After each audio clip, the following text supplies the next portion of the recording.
seja bem-vindo ao podcast da MAM. Hoje estamos aqui com a psicóloga Catarina Gaspar e começo já por lhe perguntar a peripécia do meio.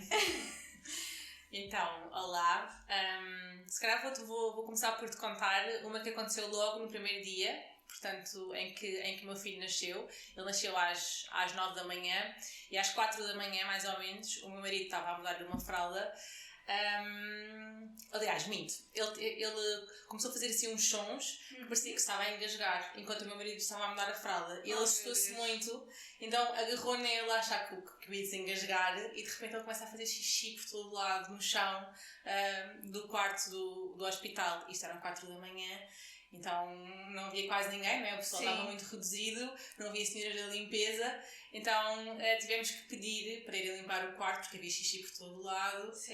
Então lá vieram as senhoras sem esfregonas, sem nada, com toalhas, a limpar o chão. Então foi muito engraçado, porque ficámos muito assustados. Agora é tão chato estar a pedir para vir a limpar, e começámos a limpar com toalhas e percebemos que não dava para fazer xixi por todo o lado. Então a peripécia começou logo no primeiro dia de nascimento, com um pai assustado a achar que o filho estava a engasgar, que não estava, e pronto, foi engraçado.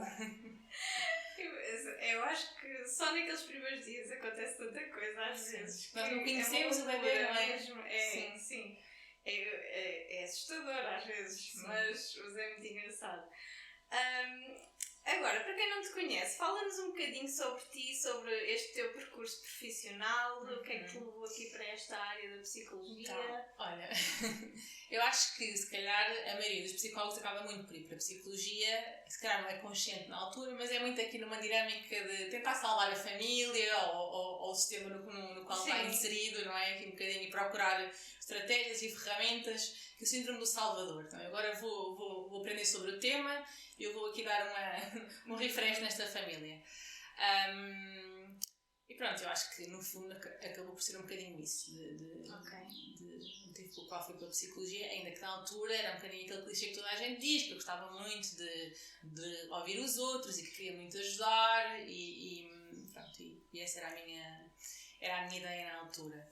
E depois acabei por escolher aqui esta área, mais perinatal, porque acabei por estagiar no final do curso numa instituição que prestava apoio à mulher grávida e com filhos pequeninos, e pronto, era uma área que se falou muito pouco durante o curso e que eu comecei realmente a interessar-me, e comecei a estudar mais sobre o assunto, e decidi realmente especializar-me na área e continuar a estudar cada vez mais. Porque antes disso o meu contacto com a maternidade era quase nenhum, porque a minha família é muito pequenina. Eu tenho um irmão, mas nós durante muitos anos não tivemos não houve realmente bebés. Portanto, eu tenho só um primo direito que nasceu quando eu já tinha 14 anos, portanto eu não tinha contacto nenhum, nem com bebés, nem com nada sobre a maternidade, portanto, de repente caí lá naquele meio e foi todo um mundo que eu descobri que eu nem fazia ideia que existia. E depois, não é, tu focaste nesta área e depois de te tornares mãe, sentes que isso alterou o teu trabalho de alguma forma ou não? Bom, em certa parte eu não sinto que tenha alterado, mas há coisas que quando me são relatadas, se eu já tiver de passar por aquilo, tenho uma identificação muito maior, não é? Nós nunca sabemos exatamente o que é que o outro está a sentir, mas acaba por ser uma identificação muito maior se alguém está a relatar alguma coisa que eu tenha também vivenciado. E acho que também reforçou muito eu querer trabalhar nesta área e muito eu querer continuar a estudar e a ser cada vez melhor para poder realmente prestar o melhor trabalho possível a quem eu acompanho. Então, pronto, o teu filho ainda é pequenino, não é? Como a minha. E como é que tu geres tudo isto? Porque tu trabalhas por conta própria, não é? Por conta própria, e tudo isso já é outra gestão completamente diferente. Nem toda a gente sabe o que é, mas é um bocadinho duro. Como é que tu geres tudo isso? Olha, o meu filho teve durante o primeiro ano, ele vai fazer 2 em agosto, em casa, connosco. Portanto, às vezes olho para trás, já passou quase um ano, desde que ele estava em casa connosco 24 horas do dia, e penso como é que realmente conseguimos, eu mais o meu marido. Tínhamos também a ajuda da minha mãe, mas ela também estava a trabalhar, portanto não era uma ajuda todos os dias. Então nós íamos nos dividindo. Enquanto eu estava em consulta, ele ficava com o Vicente, quando ele tinha que trabalhar, ficava eu com o Vicente, então era assim uma gestão. Mas foi muito bom e realmente depois em setembro do ano passado, quando ele ingressou na creche, foi muito difícil para mim. Mas de repente acabei por também descobrir toda outra nova vida, que é o facto de eu estar na creche também me permite ter mais tempo para conseguir organizar-me, para conseguir trabalhar mais horas do que estava a trabalhar antes, porque claro, regressei ao trabalho, mas com um horário bastante reduzido, porque é muito difícil, não é? Sim, eu ainda estou nesse processo, também sei. Sim, é muito difícil e é engraçado que é completamente diferente estar a trabalhar com ele em casa e sem ele em casa. Não é? Naturalmente a minha atenção, a minha concentração melhora muito mais, porque mesmo sabendo que ele está bem cuidado e que naquele momento não é da minha responsabilidade, claro que se eu o ouvi chorar, é difícil muitas vezes ter que continuar concentrada naquilo que eu estou a fazer e não no choro dele. É difícil para as mães desligarem, é quase impossível, eu acho. Sim. Mas eu acho que o facto de entrar na creche realmente possibilitou uma gestão que eu agora sinto como tranquila. Pelo menos temos uma rotina que eu sinto como tranquila. Portanto, sou eu que vou sempre levar à creche todos os dias de manhã. Trabalho durante o dia, tento sempre, porque é muito importante reservar algum tempo do meu dia só para mim. Portanto, para não ter que estar ou a trabalhar, ou a fazer alguma coisa em casa, ou a cuidar dele. E depois vou buscá-lo e tem corrido bem. Infelizmente não é uma criança que fica muitas vezes doente. Portanto, é mais difícil quando fica, não é? Porque aí tem que se reorganizar toda a rotina. Então, e o que é que tu sentes que mudou em ti quando te tornaste mãe? Olha, essa é aquela pergunta que eu nem sei bem responder, sabes? Porque sempre senti que há pessoas que têm grandes reflexões sobre o tema e reflexões muito profundas sobre o tema. Então, eu nem sei bem, porque, claro, no início foi muito difícil para mim reencontrar-me e saber quem é que eu era agora, depois de ter sido mãe. Mas eu sinto que desde que eu me reencontrei, eu continuo a ser muito a mesma pessoa, ou seja, eu sou a mesma pessoa, mas se calhar há coisas que se foram expandindo, não é? O amor, quer dizer, é aquela coisa que toda a gente fala, mas realmente só sentindo, não é? Foi-se expandindo o amor, foi-se expandindo, se calhar, olhar o mundo pelos olhos do meu filho e aproveitar as pequenas coisas e dar valor às pequenas coisas, né? As crianças ficam entusiasmadas, sei lá, com uma maçã, com um iogurte. O meu filho diz bom dia às flores. Então... É tão giro. Sim, é um bocadinho... Eu acho que se tu conseguires, ou pelo menos se te permitires olhar para a forma como eles estão a vivenciar tudo e tentar ver com os mesmos olhos, começas de repente a perceber que é mesmo sobre as pequenas coisas. É um clichê, mas é verdade. É descobrir o mundo nos olhos deles. Então eu acho que ele vem trazer isso, não é? Ter um ritmo mais lento, olhar as coisas com outro olhar, o apreciar. Sim. Mas sei lá, não sei responder o que é que mudou em mim. Acho que vai mudando ao longo da vida, não é? Com tantas fases que eles vão tendo. Mas não tenho uma reflexão muito profunda sobre... O meu filho veio acrescentar à minha vida, não sinto que tenha vindo mudar nada estrutural. E agora queria falar aqui um bocadinho de uma coisa que eu vi no teu Instagram, que partilho contigo, que é o facto de termos tido um parto que não era aquilo que nós estávamos à espera. E pronto, dá-me um bocadinho a tua perspectiva pessoal e depois quero saber a nível profissional também um bocadinho esta gestão de expectativas, como é que isto se faz. Sim. Bom, então o que aconteceu foi que o meu parto acabou por ser uma cesariana, que não era esse o meu desejo inicial, porque há mulheres que têm esse desejo, não é? De que o parto seja uma cesariana programada. E basicamente o que aconteceu foi que estava grávida já de 41 semanas, portanto não havia indícios nenhuns do Vicente querer nascer, portanto nem contrações, nem nunca vi o colhão mucoso, nada, estava super tranquila. E a minha médica disse: pronto, então às 41 semanas vamos induzir. Eu não queria na altura, falei com ela e disse se não podíamos realmente esperar mais uns dias. Ela disse-me que ela não acompanhava partos que passassem das 41 semanas, mas que se realmente era um desejo meu, que ela podia apresentar-me a um colega que se sentia confortável em esperar até às 42. Pronto, eu pensei sobre o assunto e não me fez sentido, a uma semana estar a mudar de médico. E depois ser acompanhada tantos meses pela mesma. Não fazia sentido, então pronto, lá induzi o parto. Pronto, e parte foi induzida às 8 da manhã de uma quinta-feira. Comecei logo com contrações, já passado meia hora, uma hora, comecei logo com contrações que foram escalando e realmente à meia da noite já estava com 9 cm de dilatação e levaram-me para o bloco. Eu achava que, pronto, que ia acontecer, apesar de não... Estava a sentir muitas dores, porque o que eu acho que aconteceu foi que o Vicente não estava bem posicionado para nascer, então estava muito subido, nunca mais descia. Foi o mesmo caminho, foi a mesma situação. Então assim uma dor horrível, olha, assim do lado esquerdo da minha barriga sentia assim uma dor horrível, como assim uma pressão muito estranha, mas era na barriga. Eu levei vários reforços de epidural e a dor não passava, demorou muito tempo até passar. E as enfermeiras a perguntar, mas tinha vontade de fazer força, não tinha vontade nenhuma de fazer força, nem sei qual é que é esse sentimento, porque nunca cheguei a senti-lo. E pronto, cheguei ao bloco de partos e não aconteceu mais nada, a dor desapareceu e ficou só um cansaço e um sono e fome e tudo ao mesmo tempo, e tive ali 3 horas e não aconteceu nada, não evoluiu para nada. Já tinham passado praticamente 24 horas desde o início da indução. Pronto, eu falei com a médica e perguntei quais eram as opções, estava muito cansada, que se era para continuar assim não sei quantas horas e depois ser uma cesariana, que eu preferia que fosse já, e ela disse-me se eu queria esperar mais 45 minutos e eu disse que não, que estava muito cansada. Pronto, acabou por ser uma cesariana e depois, claro, em retrospectiva posso pensar que se calhar não esperei o suficiente, se calhar devia ter saltado mais na bola, devia ter feito outro tipo de posições, sei lá, não é? Depois vem aquele sentimento de que podia ter sido diferente, não é? Acabou por ser uma cesariana e não era o que eu estava à espera e acabei por ir muito assustada para a cesariana. E claro, o primeiro encontro com o meu filho não foi nada daquilo que eu tinha imaginado, porque eu queria muito ser eu a primeira pessoa a pegar nele. Isso não aconteceu, nem sei, quando ele chegou aos meus braços já tinha passado pela médica e pelo pediatra, porque entretanto havia mecólio na água e ele teve que ser observado, sempre ali ao nosso lado, mas teve que ser observado, e o pediatra até veio pedir desculpa porque fazem sempre pele a pele, mal nasce o bebê, mas que pronto, tinha que ser observado porque havia mecólio.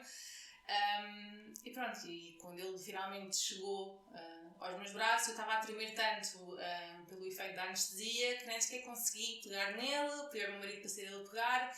Então foi assim um momento que não teve nada a ver com o que eu tinha imaginado, e foi muito difícil para mim depois nos meses seguintes lidar com isso. Porque lá está, eu tinha uma expectativa de uma coisa que não aconteceu e que aconteceu completamente de forma oposta, não é? Sim, eu também senti isso. No meu caso foi um bocadinho diferente porque eu nem sequer passei pela indução. Eu acho que eu andei mesmo com aquela lente de grávida que vai correr tudo bem, parte natural, nem sequer punha a opção de cesariana. E depois também estava a chegar já quase às 41 semanas e a minha médica sempre a encorajar-me, isto vai evoluir, ela vai descer, vai tudo correr bem, não sei o quê, só que não descia de maneira nenhuma. Até que chegou uma altura em que eu, na minha perspectiva, pensei que ela ia-me dizer, olha, vais ter que ser induzida, mas não, o que ela me disse foi, provavelmente, mesmo com a indução, isto não vai acontecer e vais ter mesmo que acabar por fazer uma cesariana. E aí, eu assim que me caiu tudo, porque assim num dia tive que ajustar a minha expectativa completamente e depois, pronto, estava programado para o dia a seguir, portanto, eu não tinha bebê nenhum, tinha aquela perspectiva de que ia ter um parto natural e depois tinha uma cesariana marcada para o dia a seguir. E foi um choque tremendo para mim também. E também, eu tinha muito esta ideia na minha cabeça que se eu tivesse uma cesariana, quando a minha filha nascesse, eu não ia sentir, não ia ter aquela ligação de que nasceu dentro de mim, que fiz força para ela nascer. E acho que isto são coisas que não se fala tanto, mas que mexem muito com o nosso psicológico, principalmente porque nós ouvimos todas essas histórias de guerreiras que fazem força e que nasce o bebê e que há aquela ligação instantânea e que é tudo assim, e depois quando não acontece assim para nós também é muito difícil de gerir tudo isto. Sim, porque na verdade estava a ouvir-te falar e estava a pensar que o nosso parto acaba por não acontecer. Não começa no momento do parto, começa muito antes, muitas vezes começa anos antes, não é? Que é com as histórias que nós vamos ouvindo, nós vamos crescendo com histórias sobre partos ou ou como foi o nosso parto, ou como os nossos familiares tiveram o seu parto, e todas as histórias que nós vamos ouvindo vão construindo, não é? Sim. Aqui a nossa história também. Então eu acho que é isso. Por exemplo, no meu caso, depois quando eu fiquei grávida, durante aqueles meses todos, eu comecei a ler muito, a estudar muito sobre partos, a ouvir muitas histórias, e de repente eu acho que descobri todo um mundo sobre partos que era muito diferente daquele com que eu tinha crescido, porque lá está, tendo uma família muito pequena, as únicas histórias de parto que eu tinha eram as da minha mãe. Sim. Tinham sido experiências negativas e até aqui com alguns traços realmente traumáticos. Então para mim o parto era uma coisa... A minha família é igual. Pronto, muito era uma coisa assim... Muito... Associas naturalmente o parto, a dor, a sofrimento, a uma coisa horrível. Portanto, eu fui crescendo com este imaginário do parto e depois de repente isto é um extremo, eu fui para o outro extremo, comecei a ver histórias de partos em casa, sem anestesia, sem nenhuma técnica de alívio da dor medicamentosa, e então de repente dei para mim muito perdida, não é? sem conseguir encontrar um meio termo, não é?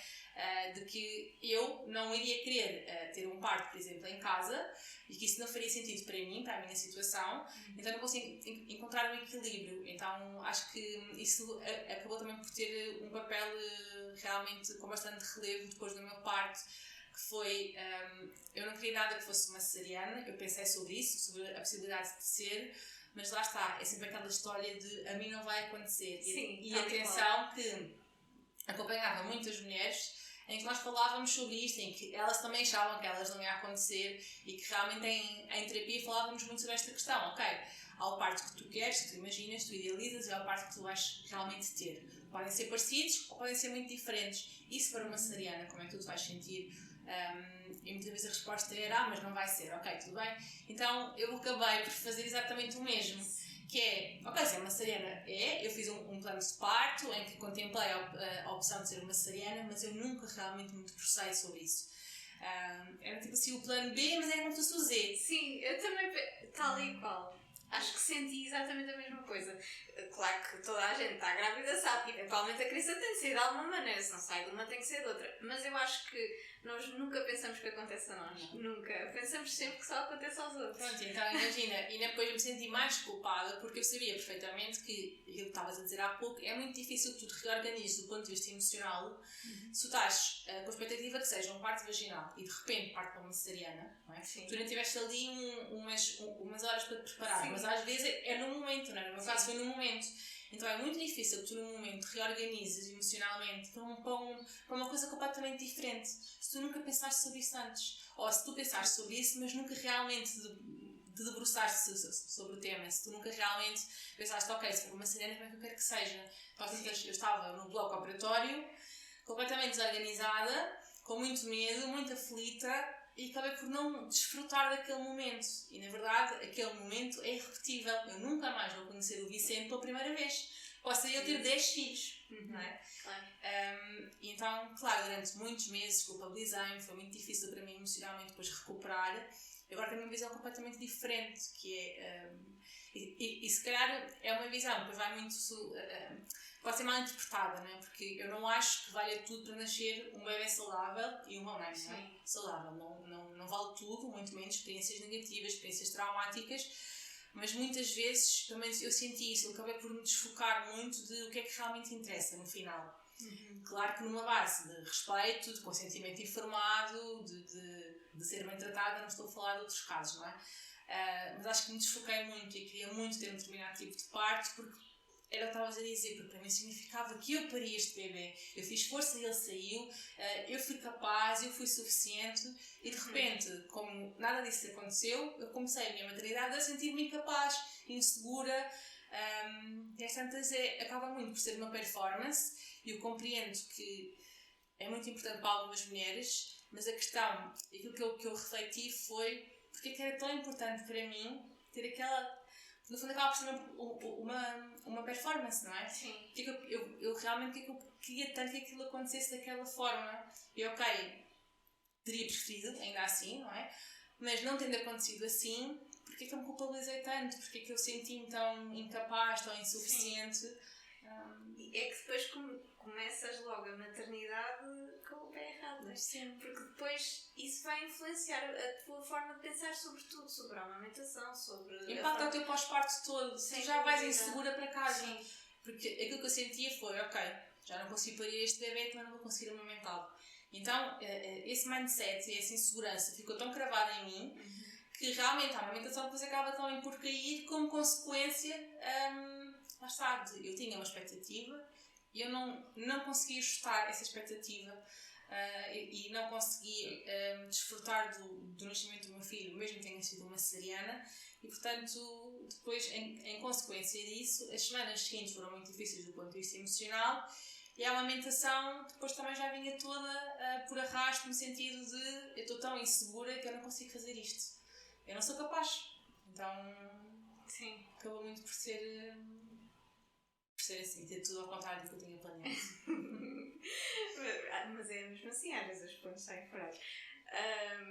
Mas lá está, talvez eu acho que ajudava se a nível social a cesariana não fosse vista como uma coisa completamente diferente de... Parece que existem as mães e depois existem as mães de cesariana, que são outra coisa. Sim. E por muito que não se fale nisso, que não seja explícito, ninguém vai ao pé de ti e diz tu não coisa. Nós sentimos mas vão ao pé de ti e dizem assim, olha, então foi parto natural, que é como costumam dizer, ou foi cesariana? Pois, é isso. Não é? É isso que era a pior coisa que me podiam perguntar na altura. A pior coisa, não é? Porque era quase como estar a tocar na ferida de sim, enfim, capaz, não tive um parto vaginal. Exato. É tanto a dizer, porquê isso interessa? A menos que tu queiras partilhar com outra pessoa, porque não interessa perguntar isso. Sim, e lá está, a ter esta perspectiva de que natural são todos, porque senão não nascia uma criança. Sim. Pronto, é parto vaginal e cesariana. E esta perspectiva de que nós parimos tal e qual, de uma maneira diferente, mas é um parto. É um parto como todos os outros partos. E eu acho que esta consciência é muito importante, porque é assim, se todas as crianças pudessem nascer o mais natural possível, sem qualquer tipo de intervenção, com tudo a correr bem, excelente, força para toda a gente e continuem, né? Agora, se as coisas não funcionaram como nós queríamos, ou mesmo se nós queríamos uma cesariana programada, porque também não podemos estar eu não sei a história de cada pessoa. Exatamente. Não é? Nós não conhecemos as pessoas. Agora, estar a pôr esta pressão nas mães de que o parto tem que ser assim, isto é o parto natural, e depois, quando nós criamos todas as nossas expectativas à volta desta história que a sociedade nos conta, e depois tudo corre mal, nós só estamos a contribuir para rebaixarmos mais as mães e não empoderar. Será que correu mal? É isso. Não correu. Não correu. Mas a tua percepção é que sim, que correu. Eu estou a dizer na perspectiva de quem teve uma cesariana e nos primeiros tempos tu nem estás a pensar no que tu conseguiste ou no que tu fizeste. Tu estás a pensar naquilo que tu não tiveste. Sim. Lá está, é aquela mudança de mindset que tu falas, que depois tem que haver este ajuste. Se calhar tu também falas muito disso em consulta e depois quero falar mais um bocadinho contigo sobre isto. Estou só a dizer é que eu acho que as vozes à volta não ajudam nada. Mas a questão, processo. Mas sabes que aquilo que eu sinto agora em retrospectiva é que eu acho que é da responsabilidade de cada mulher fazer esse filtro, sabe? Sim. E muitas vezes nós deixamos-nos contaminar, e eu sinto isso, eu deixei-me contaminar pelas histórias que eu ia ouvindo. E às tantas eu esqueci-me de ligar as histórias que eu ia ouvindo à pessoa que eu sou, à minha história, à minha personalidade, às minhas vivências. Então, se calhar para mim não faria sentido ter um parto em casa, para mim. Sim. É? Só que às tantas tu ouves tantas histórias e tu queres tanto seguir aquilo que é o mais indicado e que é o melhor e que é o mais saudável e que é o mais natural, porque o natural é que os bebês nascem pelas vaginas, ponto, é verdade, que tu esqueces de, ok, mas o que é que eu individualmente quero realmente, fora tudo aquilo, porque o mais importante é a informação e é aquilo que eu sempre digo. Não importa o que tu vais escolher sobre o teu parto, desde que sejas informado, sabes? Então, não é porque... o mais importante é que tu realmente leres, estudares e saberes os prós, os contras, as consequências que podem existir. E se no final de tudo isso, tu decides, ok, mas eu tenho esta e esta questão e eu não consigo imaginar ter um parto vaginal e eu sei os riscos da cesariana, sei os riscos que isso acarreta para a mãe, para o bebê, para a recuperação, eu ainda assim quero, ok, tomaste a tua decisão de um ponto de vista informado. E muitas vezes eu acho que a informação é passada e é muito importante que seja passada, mas é passada muitas vezes com a mensagem subliminar de que há um tipo de parto que deve ser, que realmente deve ser feito, não é? Certo? Sim. E que tudo o resto já não é tão socialmente aceito.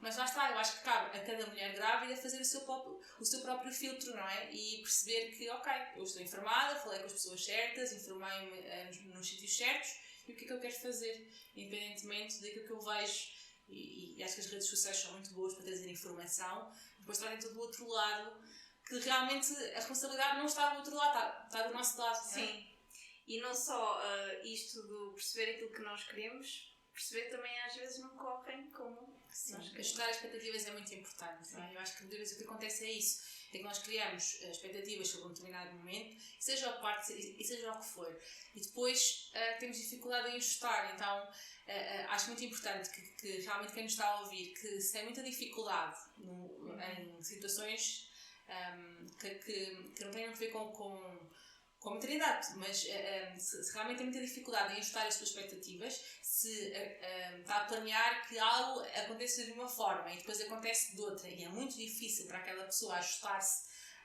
esta mudança, e se é alguém que realmente precisa muito de controlar, de ter tudo sob o controle, então talvez possa ser importante durante a gravidez fazer realmente aqui um acompanhamento breve para trabalhar estas questões, porque de facto o parto é um evento imprevisível e portanto se nós queremos não é? E se nós temos muita realmente tendência a controlar aquilo que acontece, vai ser muito difícil nos ajustarmos, não é? É muito difícil ajustar a expectativa quando estamos ainda por cima num momento de vulnerabilidade. Sim, por isso é que eu acho que o acompanhamento psicológico pré-natal é muito importante.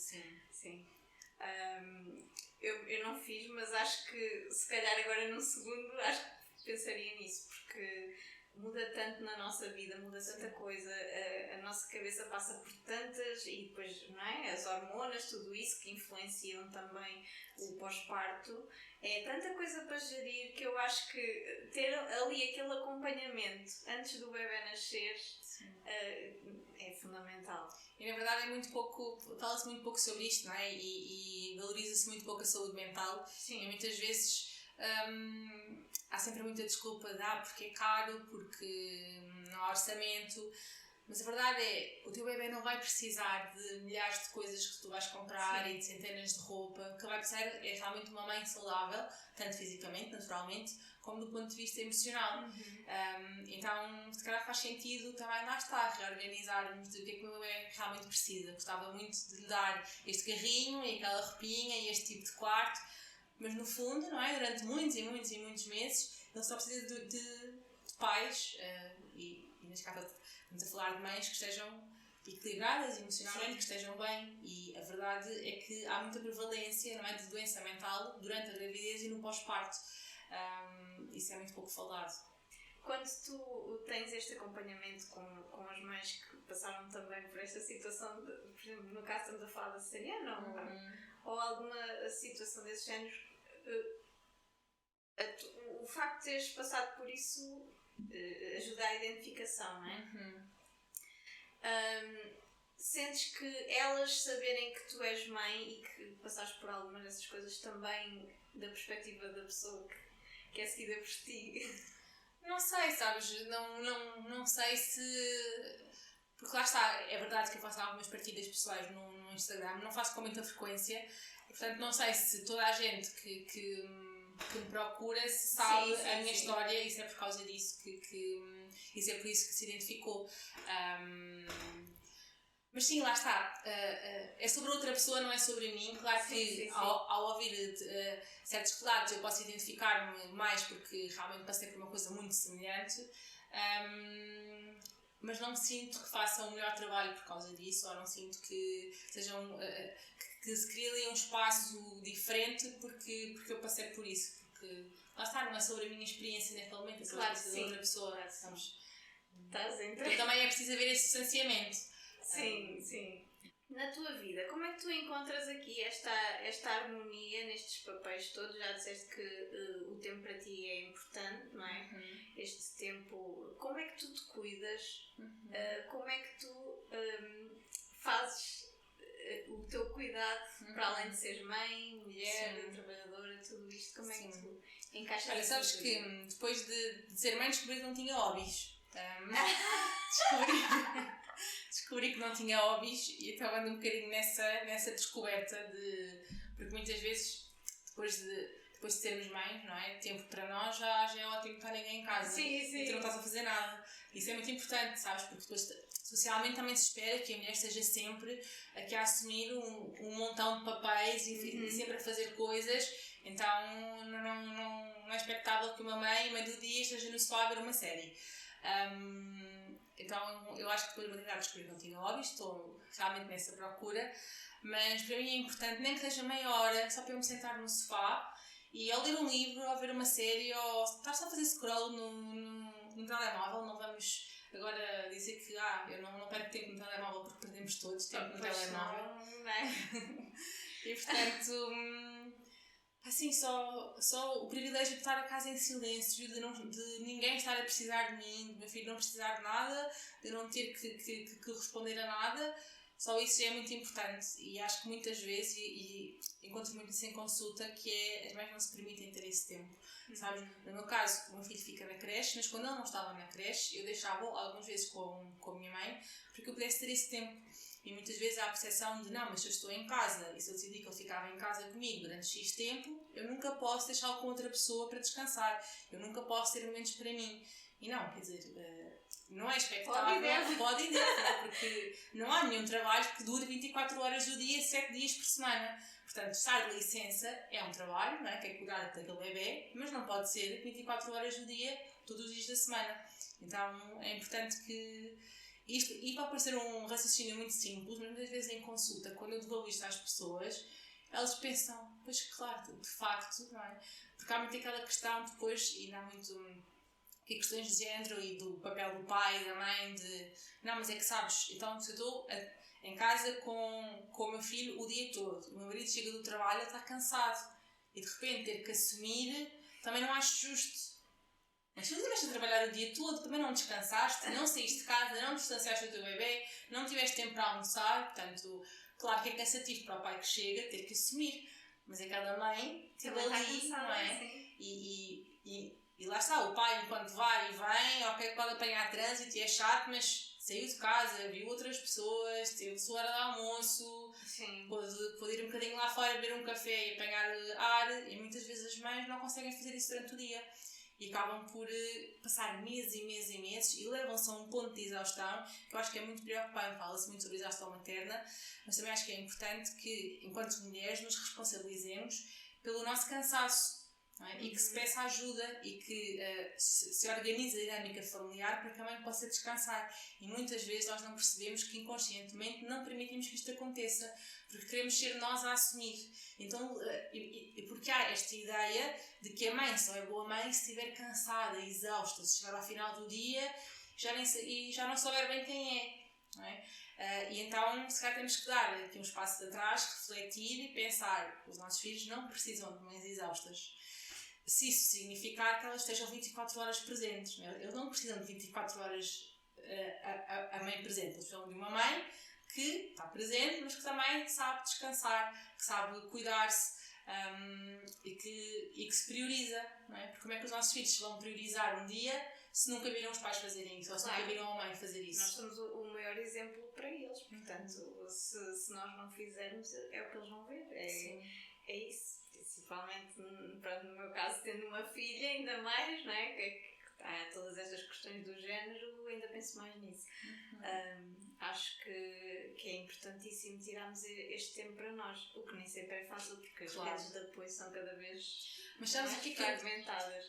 É verdade, mas o que eu tenho percebido em consulta é que muitas vezes, por muito pequenina que possa ser a rede de apoio, ela existe. Nós é que não percepcionamos e não pedimos ajuda. E muitas vezes as pessoas não oferecem ajuda porque nós não pedimos. Não é que elas não queiram ajudar ou que não estejam disponíveis. Mas às vezes elas dizem uma ou outra vez e tu recusas por algum motivo. Muitas vezes não há tendência de insistir. Mas as pessoas estão lá e tu é que tens que verbalizar que precisas. Sim. Não é? E como é que tu precisas? E lá está, é o pedir e o aceitar, porque às vezes também não se aceita a ajuda que é dada, porque nós queremos fazer as coisas de uma certa forma e as pessoas não sabem fazer dessa forma, então nós achamos que, então não, eu faço. Porque lá está, porque muitas vezes temos muita rigidez, queremos muito que seja tudo feito de determinada forma, temos dificuldade em ajustar e em perceber que, ok, a avó faz de uma forma diferente, mas a forma diferente dela tem algum impacto negativo no meu bebê? Sim. Não, é só diferente. Ok, então deixa estar, porque também esta questão agora, há muito este choque de gerações, que nós de repente somos, se calhar, provavelmente a primeira geração que está cada vez mais informada sobre a parentalidade, que estuda, que lê sobre o tema, que quer fazer diferente, que quer quebrar padrões, e estamos a fazer muitas coisas diferentes, não é? Os nossos pais sabiam lá o que era o BLW, ou não sabiam nada sobre isso, e está tudo certo. E nós queremos fazer coisas diferentes e fazer aquilo que achamos que é o melhor para o nosso bebê.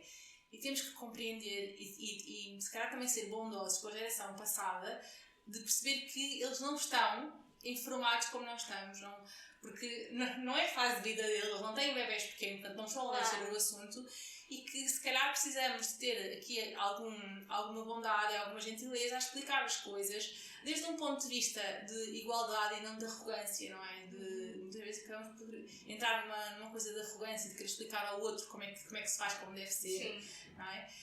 E perceber que ok, que há coisas que vão sempre soar estranhas à geração anterior, não é? Quer dizer, quantas mães, neste caso avós, não se assustaram porque o menino vai se engasgar se comer assim. Sim. Não é? Portanto, temos que compreender que são coisas muito diferentes para aquelas pessoas e que está tudo certo que se os avós não fazem exatamente igual. Claro que uma coisa é não fazer igual, outra coisa é desrespeitar e desautorizar os pais. Claro, coisas diferentes. Claro. Mas também permitir que, ok, se não faz mal nenhum, se não tem impacto nenhum negativo, deixa fazer de outra forma. E eu acho que também é nesta questão dos avós. Eu acho que, por exemplo, a minha filha também fez um bocadinho isto dela, de compra. E o que eu senti foi que, para além do explicar, o mostrar no dia-a-dia, claro, aquilo a acontecer, não é? A forma dela comer. E agora ela come sozinha, não é? Opa, às vezes é com a mão, às vezes é com a colher, é o calha, mas pronto, ela é a maneira dela. Para eles causa um bocadinho de estranheza de mas tu deixas-me mexer com a mão, mas é assim, agora que vem a forma como ela come, como consegue sozinha fazer isto e come um bocadinho de tudo e come os vegetais e faz este processo que nem todas as crianças fazem, na altura deles, que era muito difícil, que era um bicho de 7 cabeças, meter os miúdos a comer certas coisas, porque era ali dada à colher e um bocadinho à força, não é? O dar-lhe este espaço e permitir que ela coma sozinha veio mudar muito, né? E eles veem isso, eles lembram-se como é que foi connosco e apesar de lhes causar estranheza no início, eu da parte, pelo menos dos avós da minha filha, eu senti que houve aqui isto pareceu-me um bocado esquisito no início, mas agora que estás a fazer até me faz sentido. Acho que se calhar até é boa ideia. Mas mesmo que não faça sentido, não é? É natural que para os avós, sim, por exemplo, possa nunca fazer sentido. Desde que existe uma base de respeito. Uma coisa é não fazer sentido, mas eu respeito e faço como tu pedes.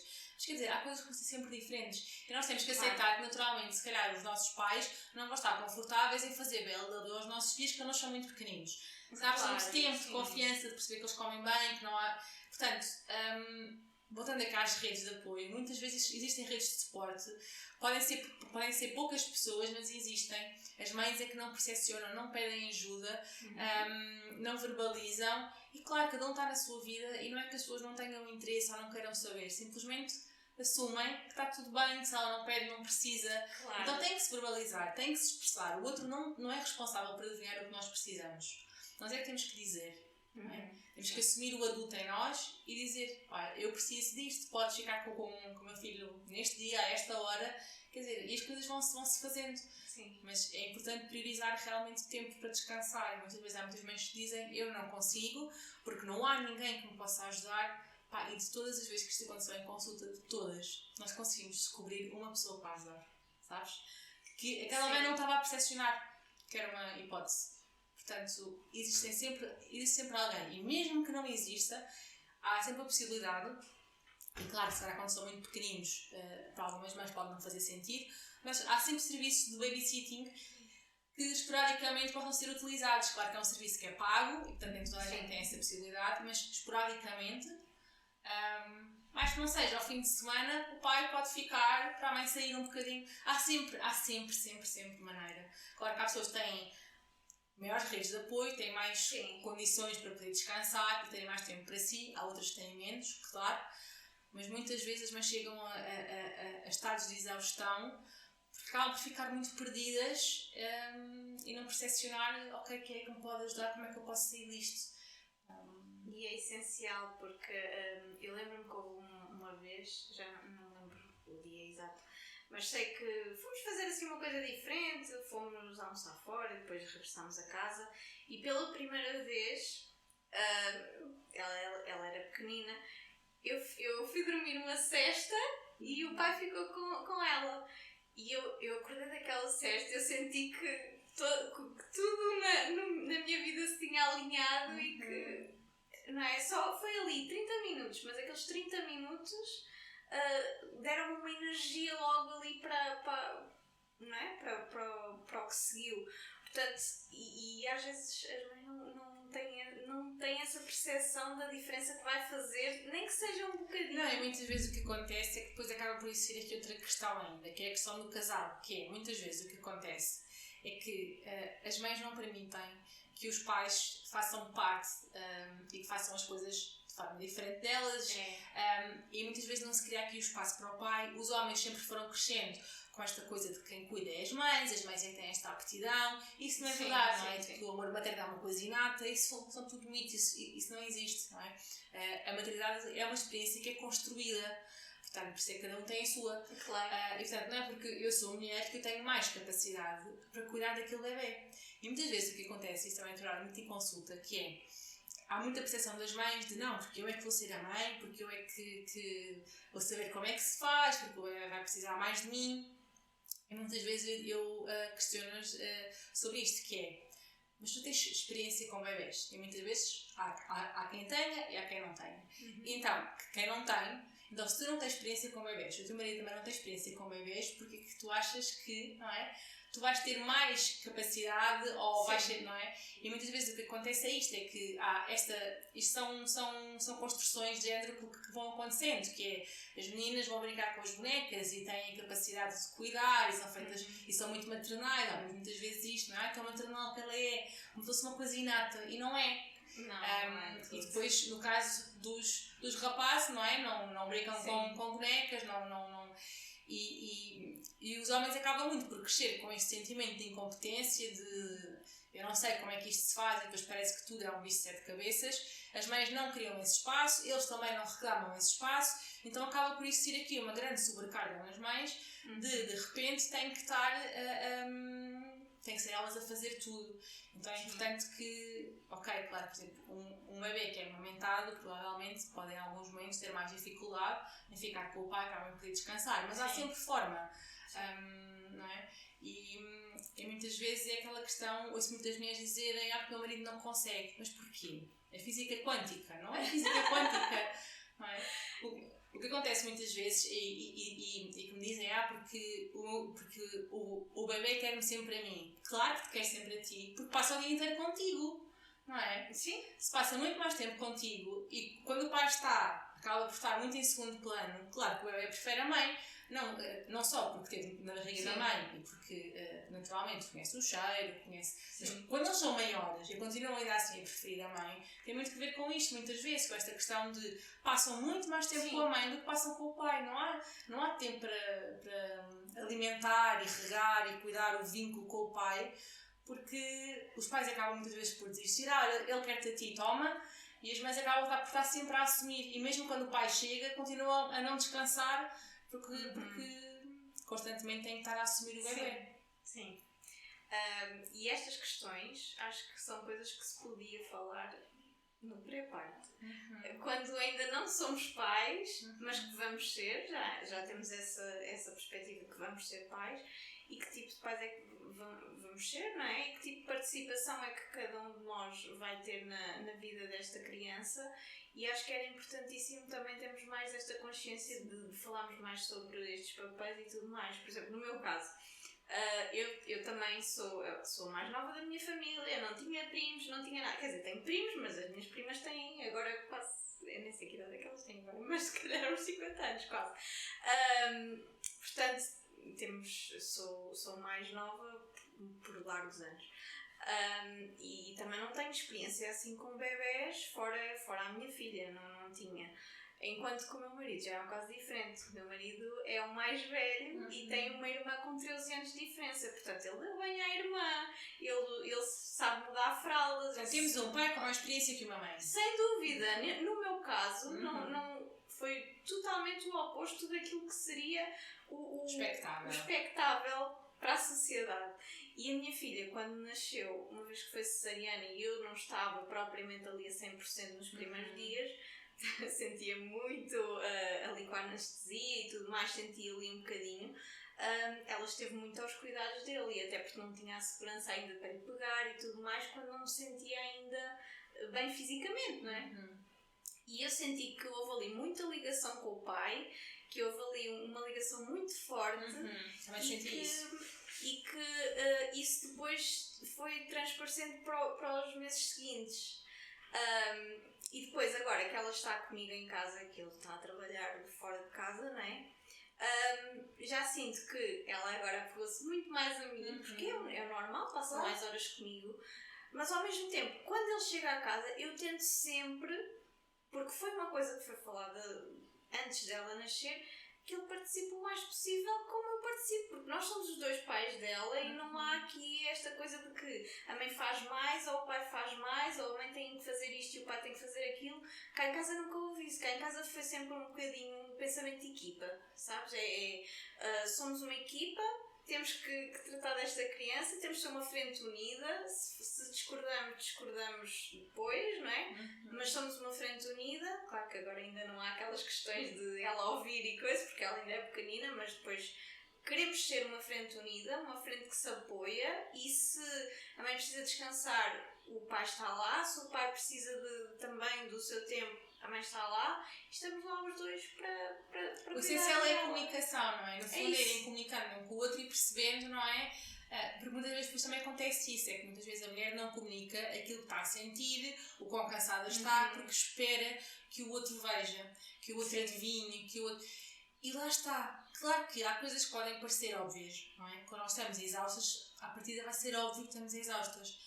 Mas, mais uma vez, é da responsabilidade de cada um de nós, sejamos homens, mulheres, o que seja, dizer à outra pessoa o que é que nós estamos a sentir e o que é que nós precisamos. E muitas vezes tu podes estar a precisar de dormir uma sesta e a outra pessoa pode ver que estás cansada, mas tu não verbalizas, não é da responsabilidade do outro, é da tua. Tu é que tens que dizer, olha, eu precisava de dormir, hoje à tarde eu preciso mesmo dormir, eu preciso que tu assegures. Às vezes até as mulheres até fazem organizar. As mulheres eu sinto que às vezes fazem tipo quase como um teste. Fazem assim uns testes de não detectaste que eu estava a precisar disto, como se as pessoas nos tivessem que ler a mente. Não, nós também temos que, não é? Temos que falar, temos que expressar aquilo que precisamos. Sim. Porque o outro, depois, é muito injusto, porque o outro depois não vai corresponder se não sabe, não é? E quantas vezes, e no outro dia vi uma espécie de um meme no Instagram, uma coisa do género. Eu magoada porque o meu marido não me trouxe a surpresa que eu imaginei durante o dia que ele ia trazer.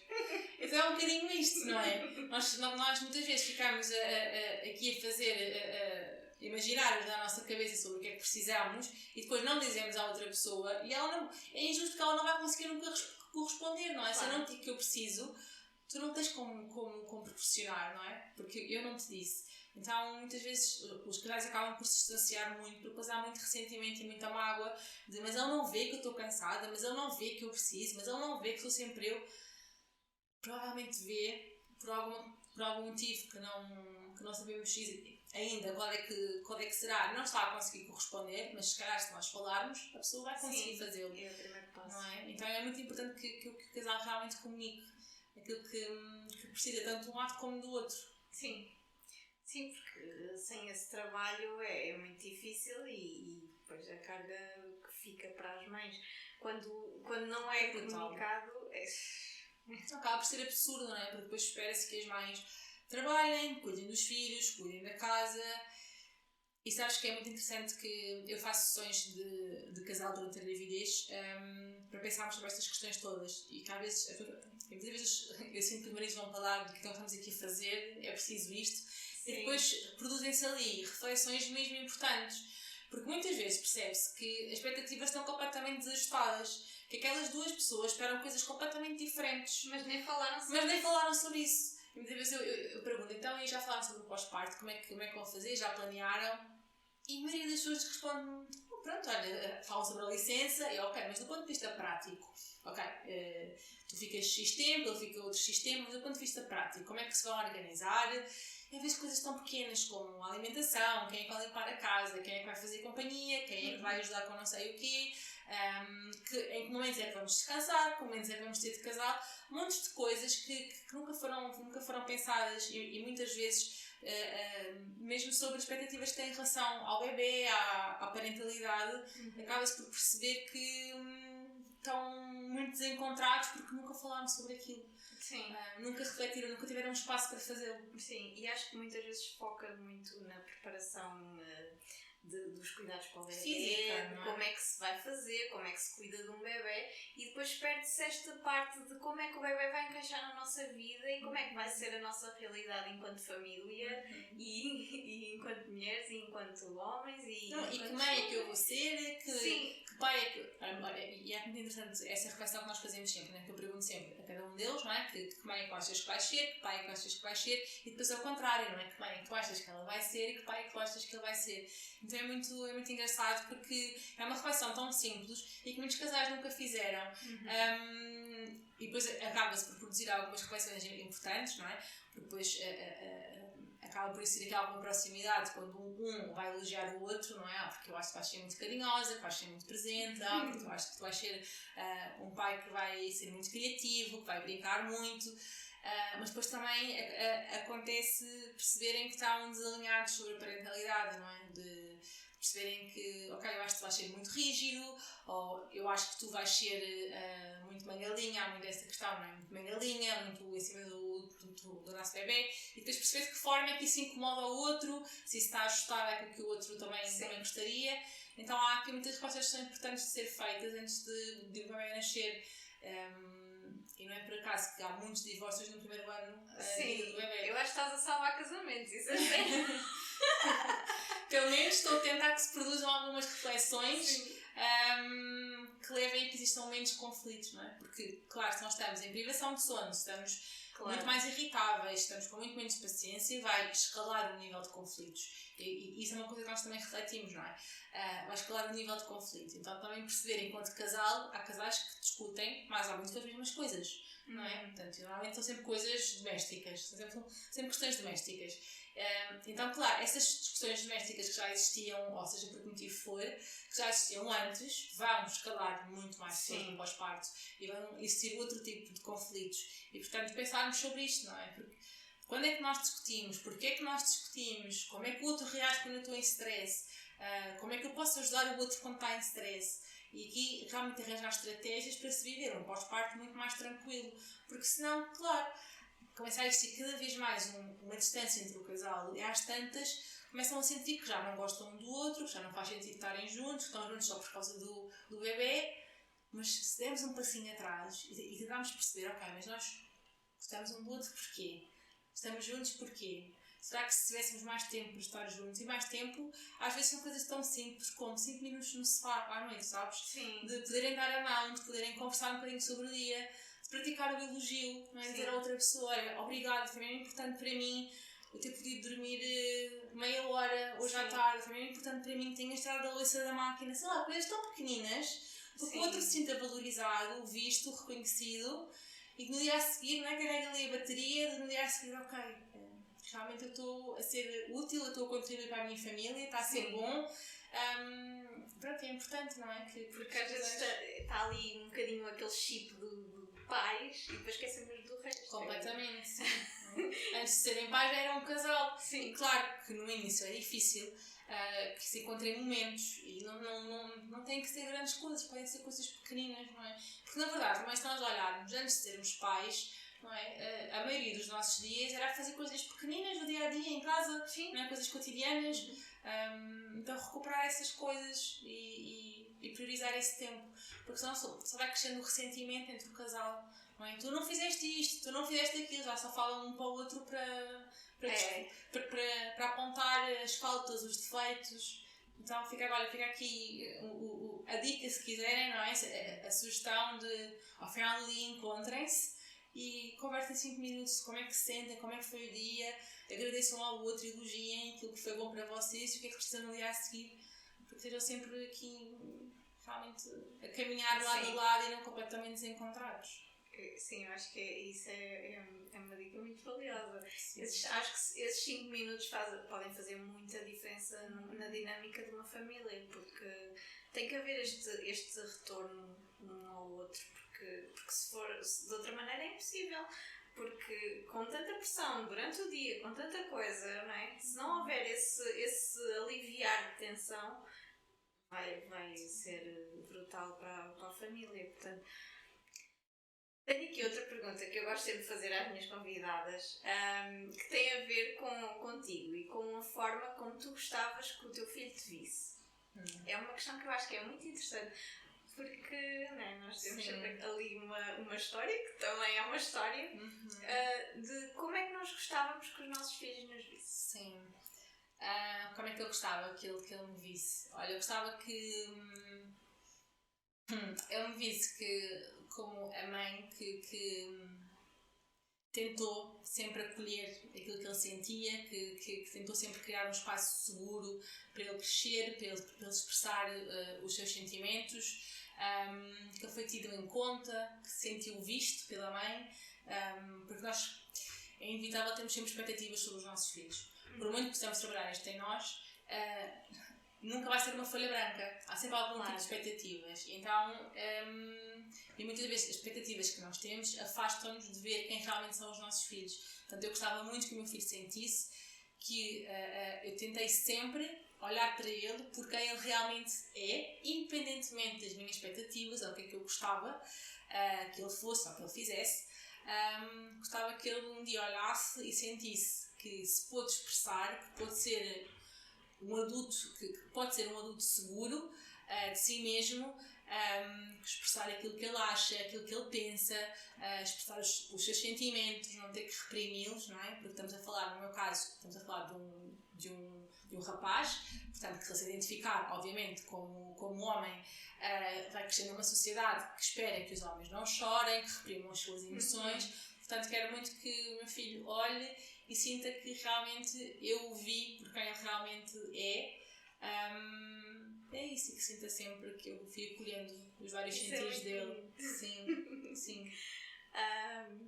Agora, para terminar, eu gostava de te perguntar aqui um conselho para as mães que estão aqui a sentir alguma dificuldade. O que é que tu lhes gostavas de dizer? Olha, isso acaba por ser muito genérico, não é? Porque depois as mães podem estar aqui em diferentes fases de vida. Sim. Mas eu acho que é sempre importante o que nós estávamos a falar, que é... primeiro, não é puxar a brasa à minha sardinha, mas eu acho mesmo que fazer terapia realmente salva vidas e muda tanta coisa para melhor, sabes? De repente expande tanto o teu mundo, porque tu consegues perceber porque é que tu fazes determinadas coisas, porque é que tu reages de determinada forma, consegues livrar-te de tantos pesos que tu vais carregando ao longo da tua vida e de repente é quase como, ok, eu não tenho que estar a carregar este peso todo, isto não me pertence, isto não é meu, isto é de outra pessoa, e tu encontraste e tomaste cada vez mais consciência sobre a tua vida e as tuas coisas. Então, se calhar é muito importante, não é, que em algum momento as mães possam reservar algum tempo, disponibilidade e também disponibilidade financeira, naturalmente, para investirem em fazer terapia, porque muitas vezes acabam por se sentir muito assoberbadas, muito cansadas, muito exaustas. Acaba por existir uma desconexão entre a mãe que elas gostavam de ser ou que queriam ser e a mãe que elas estão a conseguir ser. Não é? Então, não é uma dica, não é? Mas fica ao conselho. Muitas vezes é muito mal visto fazer terapia ainda, infelizmente, há muito preconceito. Mas se nós pudermos parar, não é? E claro que pode ser assustador às vezes tu parares e olhas para dentro de ti mesmo. Muitas vezes nós... Eu acho que às vezes o financeiro é um bocadinho uma máscara. É uma máscara, completamente. Acaba por ser muito uma máscara, até porque assim, existem montes de sítios que fazem consultas a valores sociais, há sítios que fazem consultas gratuitamente, portanto, o não se fazer terapia, hoje em dia, acaba por ser muito mais por uma questão de resistência, não é? De eu agora vou ter que olhar para dentro de mim mesma e vou ter que me responsabilizar pelas minhas coisas, porque é muito mais fácil responsabilizar os outros. Não, a minha relação está assim porque o meu marido não sei o quê. Não, eu dou mal com a minha mãe porque a minha mãe a vida toda não sei o que mais. Não, eu não me dou com os meus sogros porque eles não sei o quê. E depois pararmos, olharmos para dentro de nós mesmas e perceber, ok, são relações, não funcionam só numa direção, eu também tenho que responsabilizar, eu tenho que me responsabilizar. E muitas vezes acabamos por não ser a mãe que nós gostaríamos de ser, porque há toda uma bagagem para trás que nós nunca olhamos. Então, se estão a pensar em ficar grávidas, se calhar é a melhor altura para fazer terapia. Sim. Agora, se estão grávidas, igual, se já foram mães e se identificam com estas questões de facto está a ser diferente daquilo que eu imaginava, talvez seja uma boa altura para pensarem sobre isto. E a questão é muito gerir expectativas. Só que a questão é que muitas vezes não é fácil gerir expectativas, nós nunca fizemos terapia.